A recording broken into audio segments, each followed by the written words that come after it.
Sebenarnya saudaraku, saya sangat cemburu ya sama anak-anak muda ini, karena saya dulu seumur mereka nggak tahu saya apa-apa mengenai Tuhan Yesus, apalagi melayani Tuhan Yesus seperti ini. Tapi baiklah kita bersyukur karena firman Tuhan berkata, beri syukur kepada Tuhan sebab Dia baik, kasih setianya kekal selamanya. Ini yang mau saya saksikan pada malam ini, saudaraku. So, kalau orang Israel, kalau dia kumpul begini, itulah nyanyian yang terutama. Beri syukur kepada Tuhan sebab Dia baik. Tuhan Yesus itu baik, selalu baik, terlalu baik, selamanya baik. Dan kasih setianya kekal selama-lamanya. Walaupun kita tidak setia, Tuhan tetap setia. Tapi biarlah kita semua setia kepada Tuhan. Saya mau saksikan saudaraku bagaimana saya dipanggil Tuhan, kiranya nama Tuhan dipermuliakan dan juga bisa memberkati saudara. Kalau ada yang seperti saya atau tidak pun seperti saya, saudaraku, saudara punya pengharapan, punya iman. Kalau saya pun ditolong, saudara pun cuma bisa ditolong. Amin. Jadi dulu saudaraku, saya waktu masih, ya katakanlah masih sekolah, ya sampai bahkan saya tamat dokter, saya tidak tahu mengenai Yesus. Kalau istilah Pak Monte dulu namanya Tuhan Yesus itu, saya kenal presiden dengan dia. Artinya seperti Pak Jokowi sekarang. Saya tahu Pak Jokowi, ya anaknya ada 3, 2 laki-laki 1 perempuan. Kemudian ada usahanya dan lain sebagainya. Tapi saya tidak ada hubungan dengan Pak Jokowi. Beda dengan anaknya saudaraku. Anaknya ada hubungan atau orang-orang dekat dengan dia. Banyak untungnya dekat dengan dia. Amin. Apalagi dekat dengan raja segala raja. Dan yang tidak berarti menjadi sangat berarti. Karena firman Tuhan berkata, bahwasanya apa gunanya kita beroleh seluruh dunia ini kalau jiwa kita binasa? Kenapa binasa? Karena firman Tuhan berkata, semua manusia sudah berdosa. Upah dosa itu maut. Tapi karunia Tuhan dalam Tuhan Yesus adalah hidup yang kekal. Nah itu dituliskan dalam Roma 3 ya ayat 23, Roma 6 ayat 3 ya, Yohanes 4 ayat 6 dan seterusnya ya. Jadi saudaraku, tidak ada gunanya kita beroleh seluruh dunia ini kalau dosa kita membawa kita ke neraka. Puji Tuhan, kabar baik, berita Injil, Yesus berkata, akulah jalan dan kebenaran dan seorang pun tidak sampai kepada Bapa kalau tidak melalui aku. Bapa sangat mengasihi kita. Ayat liturgina kalau biasa dari Yohanes 3:16 berkata, begitulah Allah mengasihi dunia ini, semua manusia, sehingga diberikannya anak yang tunggal Tuhan Yesus, supaya kita yang percaya padanya tidak binasa. Mengapa tidak binasa? Karena Yesus datang ke dunia. Kita rayakan hari ini kelahirannya. Tapi Yesus bukan hanya lahir di Bethlehem, Dia terus hidup sampai umurnya 30 tahun, kemudian melayani saudaraku, dan kemudian menyelesaikan misinya, yaitu mati di kayu salib menebus saya dan saudara. Pada waktu dia salib, dia berkata, sudah selesai.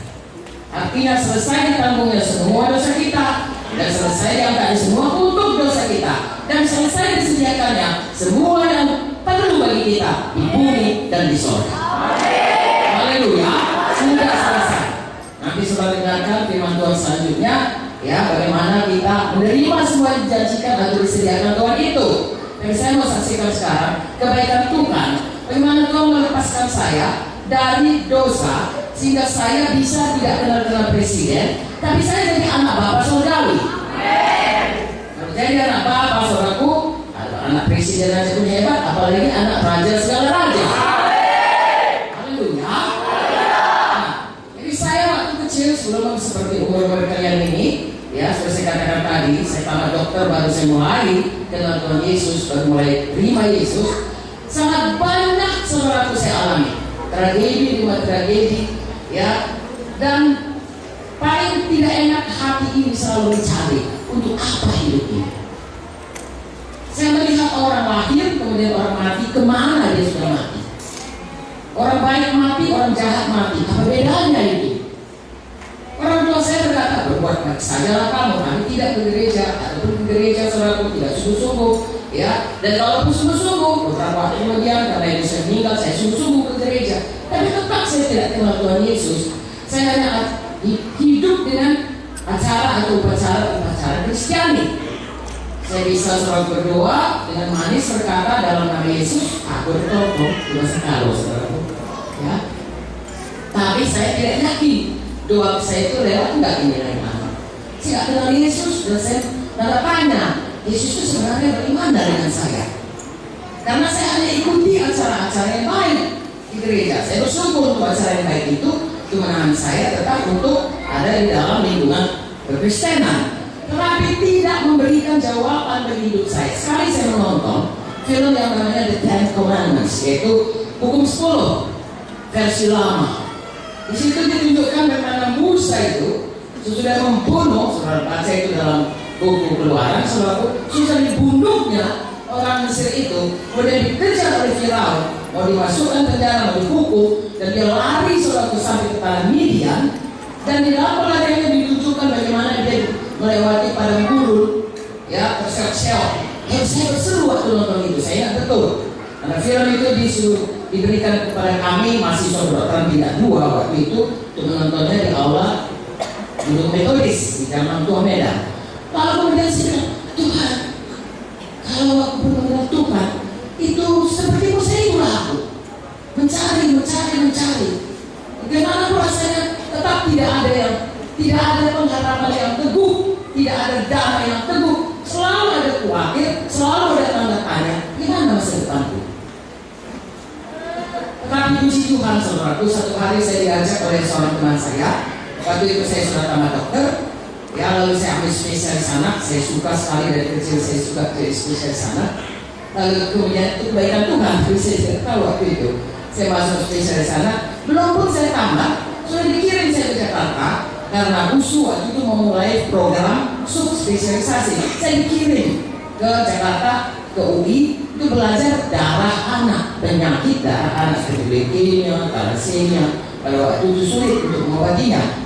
Lalu kemudian sampai di sana, teman saya kos, saya lihat lalu dia kerja di departemen pajak saudaraku, tapi mukanya sukacita. Lalu saya tanya, kamu kerja di mana? Disebutkan satu tempat. Dan dia kemudian mengajak saya seperti ini, tapi bukan KKR Natal, KKR Paskah. Ya, kebaktian Paskah. Dia ajak saya, sampailah saya di kebaktian itu. Di situ diterangkan oleh firman Tuhan dan lekor, seperti saudara dengar yang kita tadi, mujizat terjadi. Pada waktu diceritakan kepada saya, Yesus itu mati untuk menebus dosa saya. Saya ini seorang berdosa, bisa saja orang baik, tapi orang berdosa.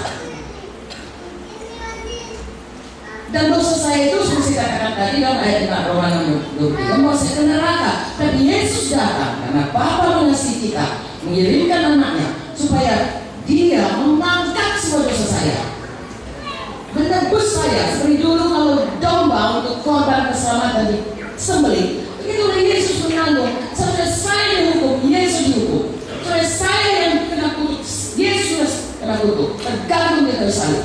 Lalu korban yang menyanyi waktu saya ingat betul dari kitab rohani, semua sudah kukorbankan bagimu. Apa yang kau korban itu? Semua sudah kuserahkan bagimu. Apa yang kau serahkan padaku? Semua sudah kutanggung bagimu. Sekarang apa kau buat bagiku? Saya menangis saudaraku. Di situ terang dari Roh Kudus menerangi saya. Saya seorang berdosa. Saya Yesus. Tapi saya tadi mencari-cari kemana, bagaimana, siapa, begitu terjawab malam itu. Saya duduk saudaraku di tengah saudaraku, saya nangis. Saya orangnya keras. Pada waktu ibu saya menangis, saya tidak menangis. Karena kalau saya nangis, adik saya ada dari 3 keluarga, kami semua sudah meninggal, ibu saya meninggal, tulang saya paling tua meninggal, tulang saya paling muda meninggal. Ada 14 orang kami, saya paling tua. Belum ada kami yang tamat, belum ada kami yang kawin saudaraku. Dan semua orang, saya dari daerah Langkat, berkata, hancurlah keluarga kami. Jadi kalau saya mulai menangis, maka semua adik saya pun ikut menangis. Jadi saya mengeraskan hati saya selalu keras. Tapi pada waktu ketemu Yesus, hati saya tidak bisa. Terus nangis bersama, karena tidak ada orang nangis, saya sendiri. Tapi saya tidak peduli. Pokoknya saya pikir saya sudah bertemu Yesus. Beban dosa saya tadi, rasa sudah plong, sudah jatuh, dan saya merasa sangat bebas. Tahunya bebas. Besok paginya saya berdoa. Karena sudah kebiasaan di gereja kita pagi berdoa, makan berdoa, tidur berdoa. Maka saudaraku saya kembali berdoa. Tapi seperti saya katakan, kok selama ini saya berdoa, Bapa dalam surga, juga saudara anak Tuhan Yesus bertobat, saya nggak tahu kemana doa saya. Tapi kali ini waktu saya duduk, berlutut, dan saya berkata, Bapa dalam kerajaan surga, saya datang padamu dalam nama Yesus. Saya rasa bahagia. Sama saya yang kecil dan memeluk saya dan kemudian berkata, anakku, aku di sini, aku tidak akan pernah meninggalkan kau. Wow. Hidup saya saudaraku, roh saya yang tadinya mati, tidak bisa bersekutu dengan Tuhan, mulai hidup. Firman Tuhan saudaraku menjadi hidup kepada saya. Sudah selalu kita baca kitab. Saya lagi kalau mau ujian SMA kan mesti ujian agama.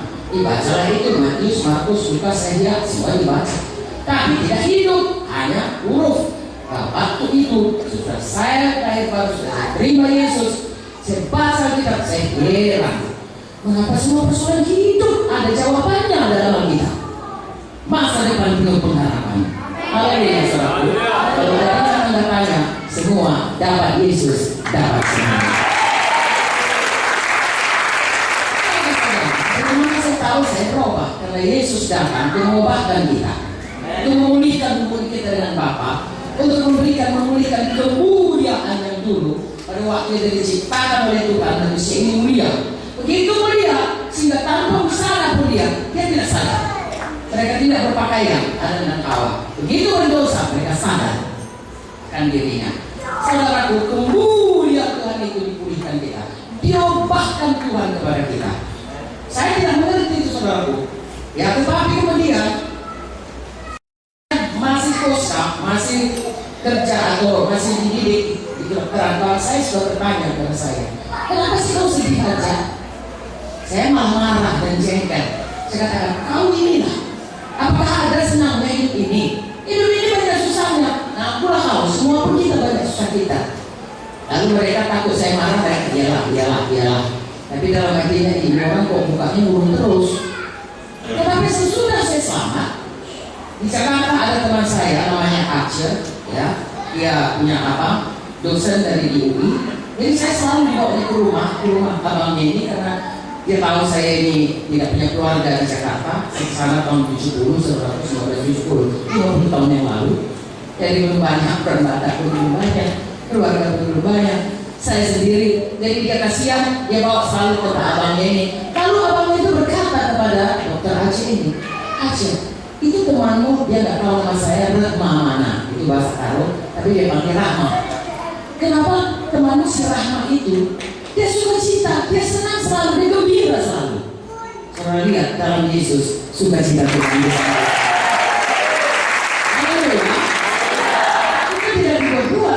Saya tidak kalau sukacita kalau di rumah, tidak. Karena sukacita Tuhan itu karena apa? Ada pengharapan, ada iman, ada kuasa Tuhan. Dari hidup saya berubah saudaraku, dari mulai saya selamat sampai hari ini. Kalau saya terangkan nanti kita nggak pulang. Tapi biarlah saudara percaya, selama kita mengikut Tuhan, maka Tuhan akan mengubah kita terus. Itu sebabnya relakan saudara untuk terus beribadah dan dimuliakan oleh gembala siang saudara. Haleluya. Apa yang mengubahkan kita? Firman Tuhan. Amin. Dari membaca firman Tuhan kita kenal jalan Tuhan. Dan lebih lagi kita punya iman. Jadi bagaimanapun hidup kita bertambah kuat, kita bertambah maju, kita bertambah menang, kita bertambah dewasa.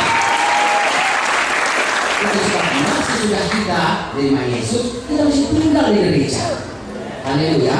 Saya sampaikan supaya jangan sampai kita maju mundur. Biar kita terus maju sampai kita. Terima kasih kepada saudaraku. Saya mengalaminya sudah saya selamat. Ya, saya sukacita, tapi saya tidak tinggal dalam gereja yang bersungguh-sungguh hati dengan firman. Sudah 1 tahun saya menjerit lagi kepada Tuhan, Tuhan kemana sukacitaku? Kenapa hilang? Lalu Tuhan pimpin saya pada gereja adik Pak Munti, kemudian membawa saya ke gerejanya. Lalu kemudian saya gereja dipimpin oleh Pak Munti. Lalu kemudian saya terus bertumbuh sampai hari ini. Sekali lagi kebaikan Tuhan adalah menyelamatkan kita dari dosa-dosa kita dan memimpin kita hari demi hari kepada kedewasaan kami. Haleluya. Memberkati kita supaya kita bisa memberkati orang lain. Yang satu lagi kebaikan Tuhan dan kasih setia Tuhan yang saya mau sampaikan kepada saudara. Jika ada di antara saudara ada persoalan, ada penyakit atau apa saja di mana saudara perlu pertolongan Tuhan, Tuhan itu tidak berubah. Dulu, sekarang, sampai selama-lamanya. Saya sudah 50 tahun mengikut Tuhan. Dari awal saya mengikut Tuhan, Tuhan telah menolong saya. Sampai hari ini pun Tuhan masih menolong saya. Kalau saya katakan sampai 120 tahun, sepanjang jalan Tuhan tetap menolong saya. Kasih setianya tetap selama-lamanya. Saya tidak ada satu kesaksian saja yang baru saya alami 10 hari yang lalu, 12 hari yang lalu. Tanggal 23 bulan November, hari Jumat, saya sibuk saudaraku mempersiapkan mau pergi ke Timor Leste. Itu salah satu negara yang sudah lepas dari Indonesia dan menjadi negara sendiri. Saudaraku, dan kita sudah punya gereja di sana. Gereja nama iman Timor Leste. Namanya Gereja Victoria da Fe de Timor Leste. Ada di ibu kota Timor Leste di Dili, sudah ada gerejanya, ada tanahnya sendiri, ada bangunannya sendiri, jamaahnya pun sudah banyak. Haleluya. Tingkat 1 sudah selesai, mau tingkat 2, dan sebentar lagi kita akan buat di sana sekolah Alkitab.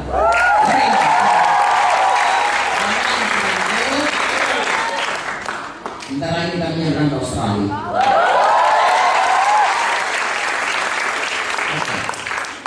Puji Tuhan, haleluya.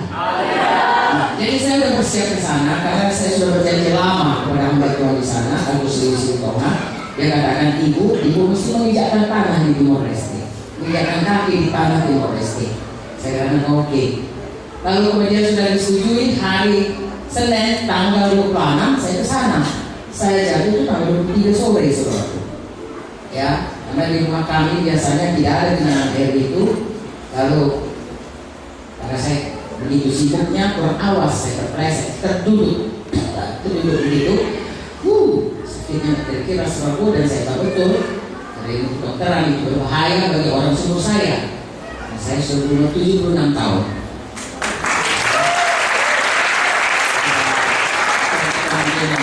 Segala kemungkinan lah yang bisa sampai mengancam nyawa dan seterusnya, ya. Dan saya selalu berpikir, apakah mau berumur saudara karena ini ya. Kayak berkeliling saudaraku. Di satu perkara yang saya rindukan, mereka sudah janji, saya sudah janji kepada mereka di Timor Leste. Kemana ini?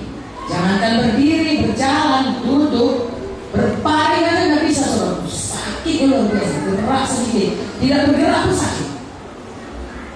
Belum foto saudaraku, saya harus digendong masuk ke mobil, harus ditanggung pakai stretcher itu, pakai tempat tidur itu, dan digiring saudaraku ke UGD, digiring lagi ke tempat foto. Saudaraku, saya Pak Joyce, Kiki, telepon saudaraku semua hamba Tuhan di seluruh Indonesia saudaraku. Pak Agus lewat di Timor Leste, yang lain semua sudah berdoa dan langsung ke ibu mesti sampai di Timor Leste. Besok ibu berjalan bangkit dan berjalan. Itulah iman GKI.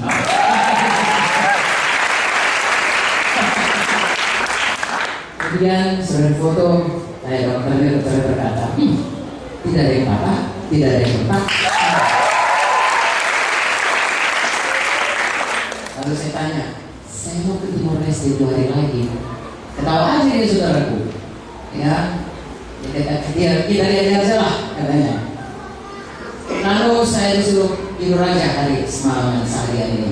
Saya tidur seharian sampai besok nggak bisa bergerak, tidak bisa betul-betul bergerak.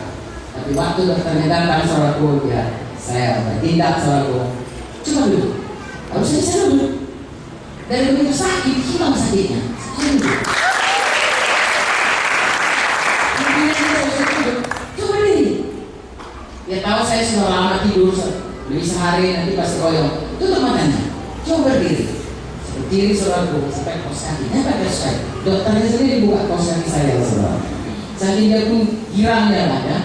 Kalau saya berdiri saudaraku, lepaskan dia katakan. Dilepaskan saya sendiri tidak jatuh tidak apa-apa. Saya pengen saya masuk. Coba jalan dia katakan. Saya jalan saudaraku. Dari kaki saya berdiri saya jalan. Kalau dari situ terus saya dari sofa. Boleh pilih mau duduk di mana? Saya pilih duduk saudaraku. Saya duduk dia katakan. Sudah. Tidak perlu lagi pakai korset, tidak perlu lagi jaga kaki saudaraku ya. Tidak lagi saudara. Belajar latihan. Saya mau ke Timor Leste. Saya katakan, ya, oke lah. Tadi pakai kursi roda kalau di bandara. Saya pikir-pikir puji Tuhan. Pokoknya saya sudah bisa ke Timor Leste, tidak.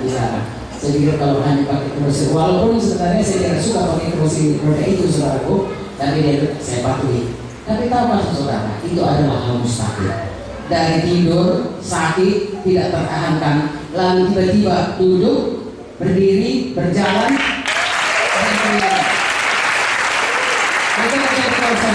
betul mujizat Tuhan. Haleluya. Tapi dokternya saudaraku tidak tahu lagi apa mau dibilangnya saudaraku. Oh dia bilang, jangan jatuh lagi ya, jangan jatuh lagi. Ya enggak, saya mau jatuh lagi saudaraku. Lalu saudaraku, walaupun begitu hari minggunya saudaraku saya belum terpotong ya, siapkan diri. Tapi hari Senin saya sudah tidur terbang ke Timor Leste.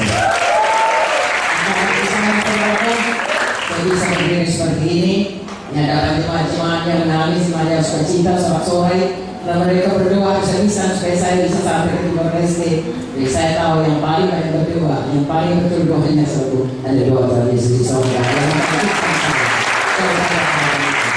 Apa maksudnya ini saudaraku? Firman Tuhan berkata, tidak ada yang mustahil bagi kita. Tetapi yang lebih lagi satu baiknya, tidak ada yang mustahil bagi kita yang percaya. Mari percaya, hari ini apapun persoalan saudara, Kristus jawab dalam hidup saudara. Tidak ada yang mustahil. Soal rohani, soal jiwani, soal emosi, yang hubungan kita, soal badani, soal materi, Kristus jawabkan. Kristus dapat semuanya. Terutama saudara yang sakit, hari ini terima kesembuhan saudara. Yesus sudah berbilur-bilur dicambuk saudaraku. Pada waktu dia mau disalib, bilur itu gunanya menebus semua penyakit kita. Firman Tuhan berkata, oleh bilur-bilurnya kamu sudah sudah disediakannya 2000 tahun yang lalu. Terima dan saudara dengar firman Tuhan dengan sungguh-sungguh. Nah firman Tuhan itu akan membuat iman saudara tumbuh. Seperti waktu saya selama itu, saya sudahnya baca kitab, tetapi pada waktu firman Tuhan itu disampaikan, saya sungguh-sungguh memperhatikannya. Roh Kudus bisa membuat firman Tuhan itu hidup dalam hati kita menjadi iman, dan iman itu memberikan kuasa Tuhan. Ya, untuk keselamatan saudara, untuk kesembuhan saudara, untuk kebebasan saudara, untuk semua persoalan kita, Yesus bisa menolong kita. Percayakah saudara kepada Tuhan Yesus? Sudahkah saudara Tuhan Yesus mengampuni dosa kita dan memberkati kita? Siapa yang mau percaya sama Tuhan Yesus, angkat tangannya. Jangan turunkan, sama-sama kita berseru karena Tuhan berkata, siapa yang berseru akan diselamatkan. Katakan, Tuhan Yesus, saya percaya Engkau telah datang ke dunia menebus dosa saya. Saya terima Engkau Tuhan dan juru selamatku. Ampuni saya Tuhan, sucikan semua dosaku dengan darah Yesus.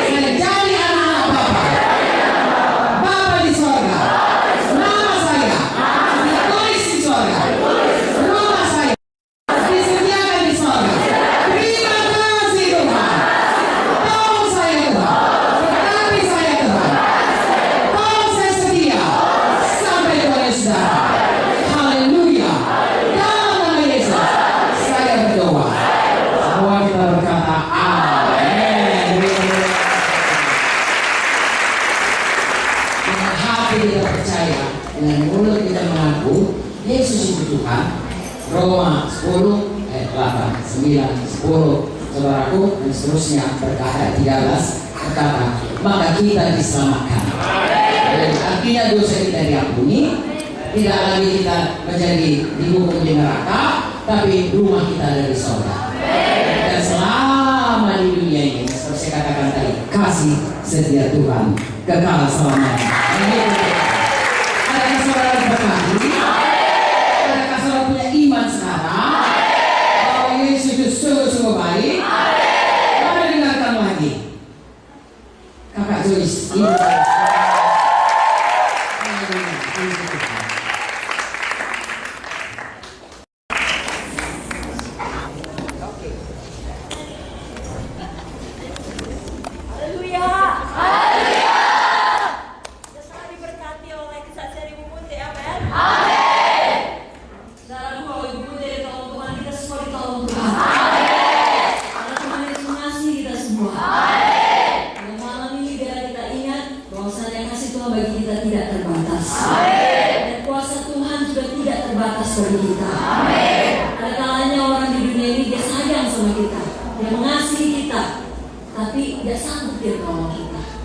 Kuasanya terbatas.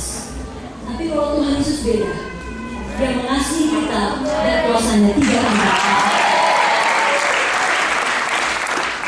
Mau hari ini, karena kali ini biar semuanya kita ingat bahwa di dunia ini banyak hal baik yang mendatangkan kuasa, seperti uang, pendidikan, kedudukan. Sebabnya banyak orang mengejar itu semua. Itu bukan hal yang jahat, itu hal yang baik. Kita mengerti kalau orang punya banyak uang, biasanya orang tersebut juga punya lebih banyak kuasa. Kalau orang pendidikannya lebih tinggi, biasanya kuasanya juga lebih besar. Kalau orang punya kedudukan yang baik di tengah-tengah masyarakat, juga dia punya kuasa. Tapi kalau kita jujur, semua kuasa dari hal tersebut tetap terbatas. Karena kehidupan dapat membawa kita kepada satu titik di mana kita menghadapi masalah atau persoalan. Semua yang kita miliki itu tidak sanggup menjawabnya dengan tuntas. Seperti yang saya Ibu Munti tadi. Ibu Munti berasal dari keluarga yang kaya, Bapak Ibu Saudara. Dia juga sekolah dokter. Jadi uangnya ada, pendidikannya ada, dia juga dosen, kedudukannya ada. Tapi kalau tidak ada Yesus, tidak bisa sukacita. Tidak ada damai. Jadi uang yang kita miliki tidak sanggup memberi damai. Kalau rumah tangga kita berantakan, tinggi kehidupan kita tidak bisa menjaga rumah tangga kita dipulihkan. Atau kalau kita divonis dokter dengan satu penyakit yang parah dan dikatakan secara medis belum ada obatnya, siapapun koleksi kita di dunia ini tidak dapat mencari kesembuhan kita. Karena sekali lagi, semua hal baik di dunia ini, walaupun sangat baik, kuasanya terbatas. Itu sebabnya kita perlu Tuhan Yesus. Karena dalam Tuhan Yesus terdapat kuasa yang tidak terbatas, yang dapat menjawab seluruh masalah kehidupan kita. Tapi supaya kuasa Tuhan yang tidak terbatas itu dapat menolong hidup kita, kita perlu iman. Mari sama-sama katakan iman. Dan iman datang dari pendengaran akan firman Tuhan. Sama seperti ini ada banyak lampu Natal yang baik ya. Bahkan segala macam lampu ini bermain-main di sini, cantik sekali. Sudah ada kuasa listrik, sudah ada energi untuk menghidupkan ini semua. Tapi kalau tidak ada orang tadi menghidupkan saklarnya, gelap ruangannya. Saudara mengerti? Ada pun tersedia, harus ada orang yang menghidupkan saklarnya. Demikianlah iman. Ada pun kuasa Tuhan yang tidak terbatas tersedia bagi kita. Supaya itu boleh dijadikan, saudara perlu iman. Dan sekali lagi iman saudara timbul dari pendengaran akan firman Tuhan. Malam ini pada waktu nanti firman Tuhan diberitakan oleh Ibu Pendeta Victoria, bukalah hati kita. Izinkan iman kita timbul agar kuasa Tuhan yang tidak terbatas itu menjadi milik kita. Alkitab saudara, tetap datang ibadah Kristen ini. Agar kalau datang lagi masalah dalam hidup saudara, saudara punya iman untuk menjawabnya. Tadi kita sudah dengar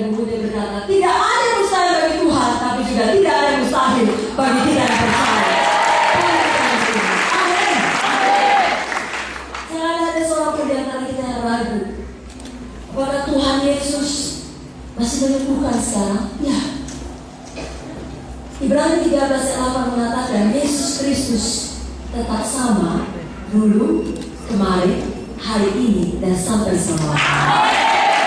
Jadi kalau dulu dia menyembuhkan, hari ini pun dia menyembuhkan. Dan saudara yang sakit ini malah mujizat saudara. Izinkan saya berbagi satu kisah dari buku Yohanes 11. Kalau nanti Bapak Ibu Saudara mungkin pulang dapat membaca kisahnya dengan lengkap, saya mau ceritakan saja. Dalam Yohanes 11 itu ada kisah mengenai seorang bernama Lazarus. Mungkin banyak yang sudah tahu kisah Lazarus ya. Suatu hari Lazarus ini sakit keras. Bukan sakit biasa, bukan sakit pusing-pusing atau hacim. Bukan, mirip ya. Tapi sakit keras yang bisa membahayakan nyawanya. Itu sebabnya dua orang saudarinya namanya Maria dan Marta sangat prihatin. Lalu mereka mengirim berita kepada Tuhan Yesus yang hidup. Pada zaman itu mereka berkata, Tuhan Yesus, cepat datang ke Betania, ke kota kami. Orang yang kau kasihi Lazarus sedang sakit keras. Tapi kalau baca baik-baik dalam Yohanes 11, Tuhan Yesus justru tinggal lebih lama 2 hari di kota di mana dia berada. Sehingga pada waktu dia sampai di Betania, Lazarus yang sakit itu sudah mati. Dan Maria dan Marta sangat sedih. Mereka berpikir, kenapa Tuhan Yesus lama datang? Kalau saja lebih cepat mungkin Lazarus tidak perlu mati. Bagaimana mereka tidak bersedih kalau saudara pun kehilangan anggota keluarga yang saudara kasihi, mereka meninggal dunia? Semua kita sedih, amin. Apalagi mungkin Marta dan Maria ini berpikir Lazarus adalah laki-laki, tulang punggung keluarga. Sekarang dia sudah mati, bagaimana nasib kami, bagaimana masa depan kami, bagaimana kami bisa cari makan, dan lain sebagainya. Banyak pikirannya. Dan terutama dalam pikiran Marta dan Maria, sudah terlambat. Saudaraku, perkataan sudah terlambat tidak ada kita yang suka. Karena kalau dikatakan sudah terlambat, artinya tidak ada kesempatan kedua. Artinya tidak ada lagi pengharapan. Malam ini berita baik. Berita Injil selalu berita baik. Apakah berita baiknya? Di dalam Yesus selalu ada kesempatan kedua. Di dalam Yesus selalu ada pengharapan. Di dalam Yesus belum terlambat.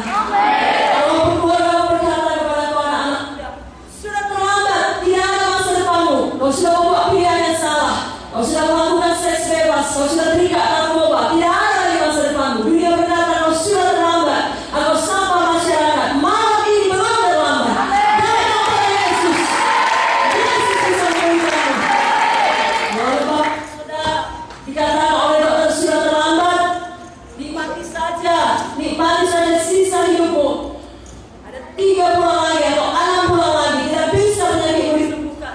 Hiduplah dengan baik, buatlah surat wasiat. Di dalam Yesus ada mujizat, ada kesembuhan. Bagaimana yang dilakukan kepada Lazarus? Lazarus sudah 4 hari di dalam kubur. Dan semua kita tahu, kalau badan manusia ini sudah dalam kubur 4 hari, itu jelas-jelas sudah mati. Bahkan sudah mulai mungkin ada pembusukan. Secara pikiran manusia tidak dapat dilakukan apa-apa lagi. Tapi sekali lagi dengan iman. Dengan apa saudaraku? Iman kerap kali bertentangan dengan pikiran kita. Tapi hanya dengan iman mujizat Tuhan jadi. Tuhan Yesus yang berkuasa berkata di depan kubur Lazarus, Lazarus, keluarlah. Maka pada saat itu juga Lazarus bangun, Lazarus bangkit, Lazarus keluar dari kubur. Pada malam ini Tuhan Yesus kenal nama saudara. Dimanapun saudara duduk, apalagi di luar sana, dimanapun saudara berdiri, Tuhan Yesus kenal saudara. Dan Tuhan Yesus mau panggil saudara. Dia mau bangkitkan apa yang mati dalam hidup saudara. Adakah anggota tubuh saudara mati sakit, Yesus bisa bangkitkan. Adakah sukacita saudara mati, Yesus bisa bangkitkan. Adakah damai saudara mati, Yesus bisa bangkitkan. Adakah pengharapan saudara masa depan sudah mati, Yesus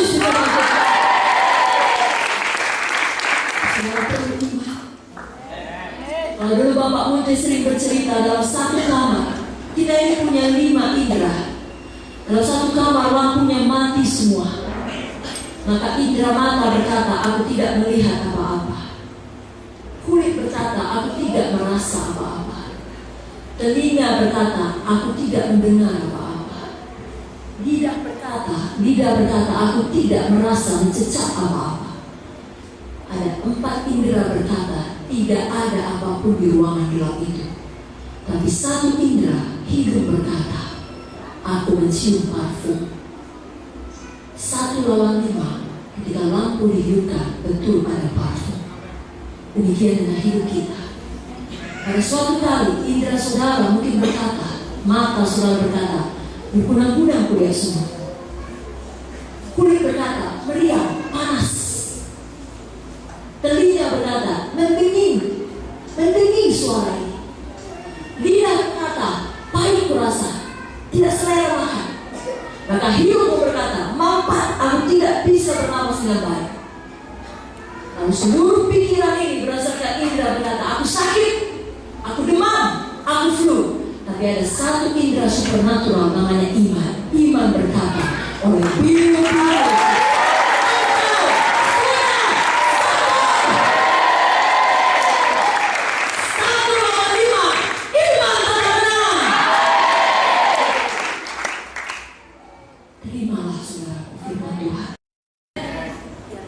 biarkan iman saudara pakai.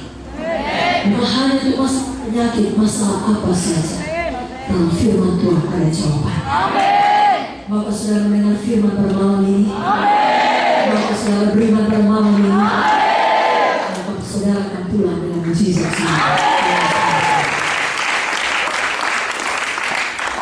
Mari kita dengarkan firman Ibu Pendeta Victoria.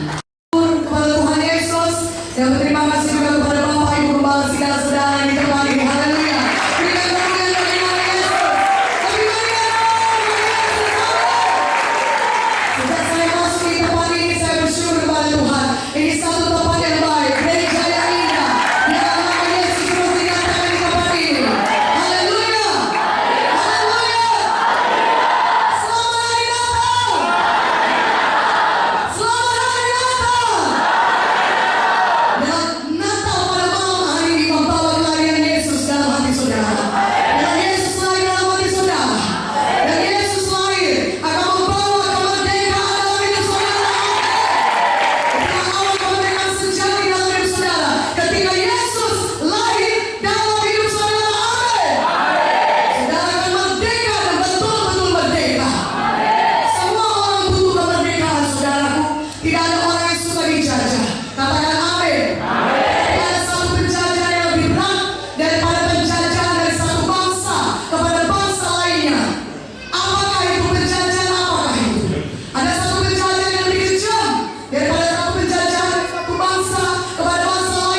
adalah hamba dosa. Dan dari mulanya setan dari mulanya berbuat dosa, saudaraku. Dan dosa itu mendatangkan penyakit kepada manusia. Setan masuk ke dalam manusia, dan akibatnya manusia berbuat dosa terus-menerus, saudaraku. Dan ini yang membawa keberatan kepada manusia.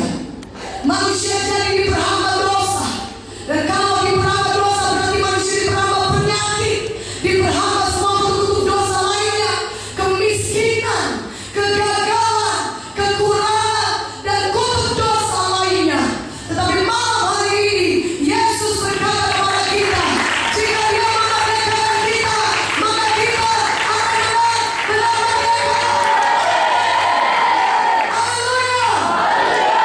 1 Yohanes 3 ayat 8. Untuk inilah anak Allah menyatakan dirinya, supaya Dia dapat membinasakan perbuatan-perbuatan iblis itu. Katakan amin.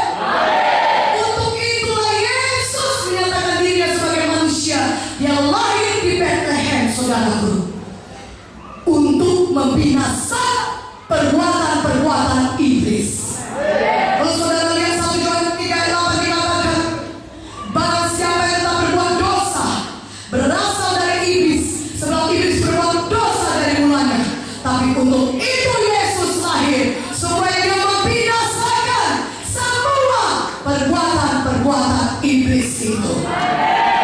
Yesus bukan hanya lahir di Bethlehem bagi saudara, tetapi Yesus juga pergi ke salib. Dia mencurahkan darahnya bagi saudara. Di kepalanya ditaruh mahkota duri. Darah menetes dari kepala Tuhan Yesus mengalir ke lehernya, saudaraku. Dan di tangan Tuhan Yesus dipaku satu paku yang besar, dan di kakinya juga dipaku di kayu salib. Tuhan Yesus tergantung antara langit dan bumi. Dan dari tubuh Yesus mengalir darah yang kudus. Darah yang kudus, kenapa? Karena Yesus tidak berdosa. Darah itulah yang menyucikan dan membebaskan Haleluya. Sehingga firman Tuhan berkata, barang siapa yang percaya kepada Yesus tidak perlu binasa, mereka beroleh hidup yang kekal. Karena dosa-dosa saudara disucikan oleh darah Yesus. Saudara, Tuhan berkata Kolose 2 ayat 15. Saudara, firman Tuhan berkata Kolose 2 ayat 15, Ia telah melucuti pemerintah-pemerintah dan penguasa-penguasa, dan menjadikan mereka tontonan umum atas kebenarannya atas mereka. Ketika Yesus disalib, Dia mati mencucurkan darahnya untuk menebus kita dari dosa-dosa kita. Dan Yesus mati di kayu salib untuk menebus kita dengan darahnya. Pada hari yang ketiga, Yesus bangkit dari kematian, saudaraku. Dia mengalahkan maut. Setan tidak berkuasa lagi. Kuasa maut sudah tidak ada lagi. Kenapa? Karena Yesus sudah menang. Karena Yesus sudah menang. Dia bangkit dari kematian. Dia bukan hanya lahir di Bethlehem, tapi Dia pergi ke salib, dan Dia mati, dan Dia bangkit bagi kita. Kemenangan Yesus adalah kemenangan kita juga. Yesus melakukannya bagi kita, bukan untuk dirinya, karena Dia tidak berdosa. Yesus tidak perlu disalib karena dosanya, karena Dia kudus, Dia tidak berdosa. Tapi Yesus pergi ke salib, Dia melakukannya bagi kita. Dia ganti kita, supaya oleh kematiannya di kayu salib, kita yang percaya kepada Yesus, kita diampuni dari segala dosa-dosa kita. Katakan amin. Yesus telah menang. Dan kemenangan Yesus adalah kemenangan saudara juga. Tuhan Yesus sudah mengalahkan dosa untuk kita, saudara. Tuhan Yesus sudah melucuti setan untuk kita. Setan tidak punya kuasa lagi, karena Yesus sudah bangkit dari maut. Apakah sekarang saudara masih mau diperhamba oleh dosa lagi? Apakah ada di antara saudara yang masih mau diperhamba oleh penyakit lagi? Apakah masih ada saudara yang mau diperhamba oleh ikatan-ikatan dosa dan roba judi dan lain-lain? Mari katakan tidak dengan lebih keras. Apakah ada saudara yang masih mau miskin atau gagal lagi? Saudara tidak perlu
Yesus sebagai Tuhan dan Juru Selamat pribadi saudara.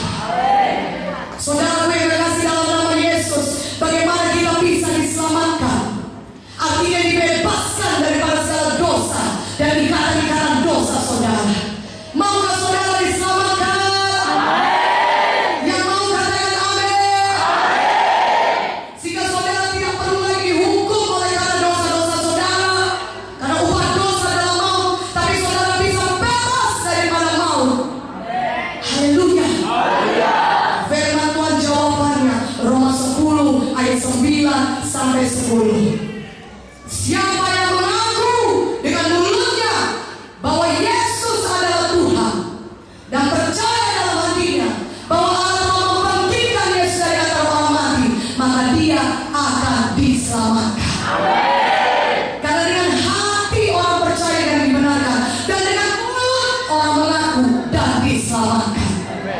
Jadi kalau saudara mau menerima keselamatan, saudaraku, yang pertama lebih dahulu saudara harus percaya kepada Tuhan Yesus. Dan setelah saudara percaya dalam hati saudara, saudara harus mengaku dengan mulut saudara bahwa Yesus adalah Tuhan. Saudara ibu yang terkasih, maka firman Tuhan berkata, saudara akan diselamatkan. Itulah sebabnya kita mengadakan altar call.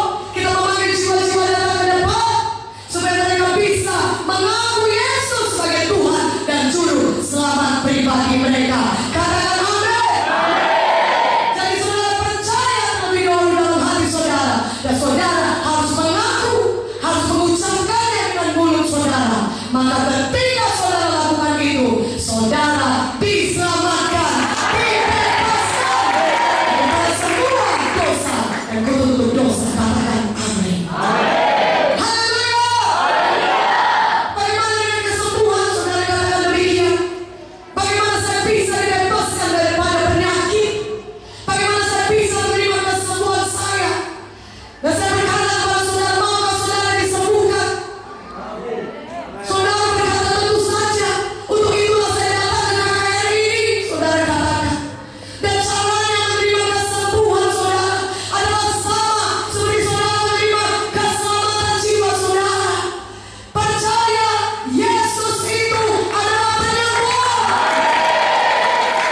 Saudara percaya firman Tuhan yang berkata, oleh bilur-bilur Yesus saudara sudah sembuh. Dan setelah saudara percaya, saudara mengaku dengan mulut saudara, saudara percaya dengan mulut saudara, saudara berkata, saya percaya oleh bilur Yesus saya sudah sembuh. Saya percaya Yesus adalah Jehovah Rafa, Tuhan yang menyembuhkan saya. Haleluya. Saudaraku, dari sebuah cerita kesembuhan, kasus kesembuhan yang dilayani oleh Tuhan Yesus, maka saudara kalian di situ orang-orang mengalami mujizat kesembuhan, dan Tuhan Yesus mengadakan mujizat dalam hidup mereka. Tapi Tuhan Yesus tidak mengadakan mujizat kesembuhan sebelum Tuhan melihat iman mereka. Tuhan Yesus tidak menyembuhkan mereka sebelum Tuhan Yesus melihat pengakuan iman mereka atau tindakan iman mereka. Saudara berkata, kalau saya mau disembuhkan, tolonglah saya, doakanlah saya. Tapi saya tidak punya iman, saya sendiri tidak punya iman. Saudara berkata, saudara, bisakah saudara disembuhkan?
Markus 5 ayat 25 sampai 28. Katakan amin.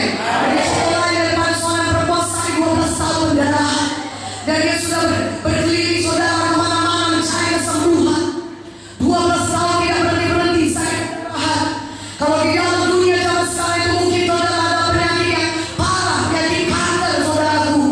Dan dia pergi ke sana kemari mencoba menyembuhkan saudara, disembuhkan. Dia menghabiskan uangnya saudaraku untuk bisa diobati. Dia sudah pergi ke berbagai tabib, tapi tidak ada hasilnya. Malah keadaannya semakin memburuk. Uangnya sudah habis, keadaannya makin parah. Tetapi ayat 27, saudara perhatikan Markus 5:27. Perempuan ini dia sudah mendengar berita-berita tentang Yesus.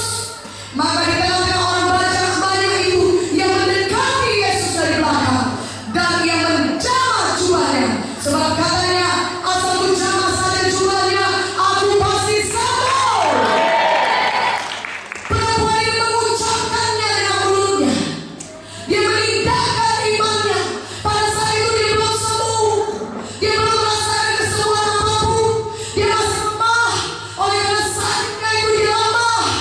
Dan saudara bisa bayangkan perempuan pada zaman itu, apabila menderita penyakit seperti itu, maka dia tidak diterima di masyarakat. Kalau dia masuk dalam kumpulan masyarakat banyak, dia harus berteriak najis. Saudara bisa bayangkan orang banyak akan menghalau dia, orang banyak akan menyuruh dia pergi. Tetapi dia tidak menyerah, karena dia punya iman. Dia berkata, asal ku jamah saja jubah Yesus, aku pasti sembuh. Maka dia bergerak, dia berjalan, dia mendekati Yesus, dan dia terus-menerus berkata, terjemahan aslinya, dia terus-menerus berkata, asal ku jamah saja jubahnya, aku pasti sembuh. Perempuan itu belum sembuh, saudara. Secara badani dia masih merasakan sakit, dia masih merasakan kelemahan di tubuhnya, tapi dia sudah ucapkan kesembuhannya. Katakan amin. Dia belum merasakan apa-apa, tapi dia sudah mengakui kesembuhannya. Saudaraku, kalau saudara mau melihat mukjizat Tuhan terjadi dalam hidup saudara, saudara harus terlebih dahulu akui iman saudara. Ucapkan iman saudara. Perkatakan firman Tuhan.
ibadah mereka.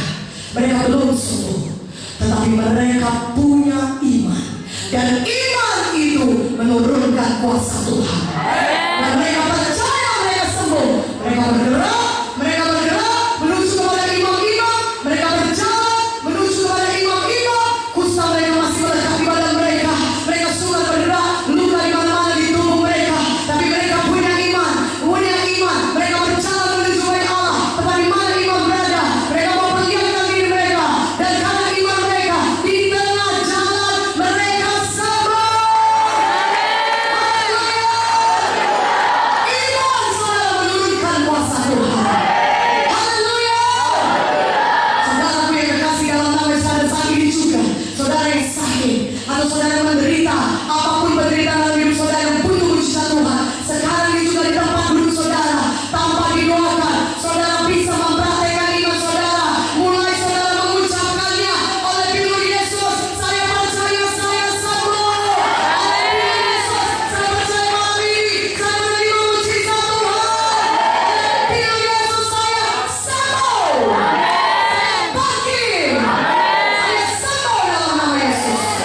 Saudaraku, saudara sendiri bisa berdoa kepada Tuhan Yesus. Dan saudara praktekkan firman Tuhan ini. Saudara ucapkan pengakuan iman saudara. Dan nanti saudara bertindak, saudara mulai berdiri. Kalau saudara di kursi roda, bangkit, bangun berdiri, sembuh. Haleluya. Saudara yang terkasih dalam nama Yesus, begitulah iman kita dapat menurunkan kuasa Tuhan. Firman Tuhan berkata, dari mana datangnya iman? Iman datang dari pendengaran akan firman Tuhan. Roma 10 ayat 17 katakan amin. Saudara mendengar sampai sudah 24, saya ucapkan dari tadi terus oleh firman Yesus, saudara sudah sembuh. Dan anugerah Tuhan yang menyembuhkan engkau, Jehovah Rafa, Keluaran 15 ayat 26, itu semuanya firman Tuhan. Dan dari firman Tuhan yang saudara dengar, saudara dapat iman saudara. Dan saudara ucapkan kembali iman saudara. Saudara akui kembali, itulah tindakan iman yang Tuhan lihat. Sehingga saudara bisa mengalami mujizat Tuhan. Katakan amin. Katakan amin. Haleluya. Saudara, semua janji Tuhan adalah ya dan amin. Banyak janji-janji Tuhan di dalam firman Tuhan. Mari kita mulai melakukan pengakuan iman. Mari ketika kita berkata, Yesus Kristus Tuhan kita tetap sama, tidak berubah. Haleluya. Pada hari ini, malam ini, terima mujizat saudara. Dimulai daripada mujizat keselamatan dan mujizat lainnya, saudara boleh terima pada malam hari ini. Kita percaya kepada Yesus, kita mengakui Tuhan Yesus dan mengucapkannya dengan mulut kita. Demikian juga ketika saudara mau menerima mujizat yang lain, apakah mujizat kesembuhan, saudara percaya Yesus adalah penyembuh, saudara percaya dan akui oleh firman Yesus saudara sembuh, maka saudara akan mengalami kesembuhan daripada Tuhan. Haleluya. Kuasa ucapan saudaraku, ucapan kita berkuasa. Hidup dan mati dikuasai lidah. Kita yang menentukan nasib kita dengan ucapan kita. Haleluya. Ayat terakhir saya kata kepada saudara, Markus 11 ayat 23 sampai 24. Mari saudara buka Alkitab saudara, Markus 11 ayat 23 sampai 24. Kita baca firman Tuhan ini bersama-sama. Dan kemudian kita praktekkan iman kita. Dan semuanya kita pulang dengan